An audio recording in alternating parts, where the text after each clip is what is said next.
In this guide, I'm going to show you how you can install Clash Royale here on Windows 11. If this guide does help you out, make sure to like the video and subscribe to the channel with all notifications on. It really does help the channel and lets us know that you want more content like this. We'd greatly appreciate it. And if at any point throughout this guide you do have any questions, just ask them down in the comment section below and we can help you out further. I'm going to be doing my best to reply to every single comment down there.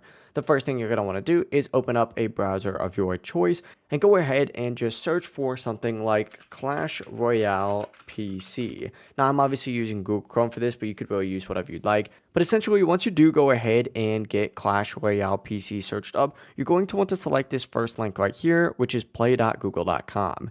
Once you get to this page, simply go ahead and select Install on Windows, and it's going to automatically begin installing the Google Play launcher. Select that and begin the installation progress for that. And once it does finish for you, go ahead and open up the app. It should automatically open up for you and sign into your account up in the top left corner. Just make sure you're signing up with the same Google account that is linked to your Clash Royale account if you do have it on your mobile device. After that, go ahead and search for Clash Royale. Sometimes it pops up automatically. Other times you might just have to specifically search for it with this Explore tab. And from here, go ahead and hit install and wait for it to install. And after the installation does finish, simply click play and it'll say get ready to play and then open up Clash Royale in a new window on your PC. Just keep in mind, once again, make sure you're just signed into the same Google account in Google Play games that you would use on your phone. That way the progress does sync automatically and you can switch between PC and mobile without losing anything. It really is as simple as that. If you guys did have any questions,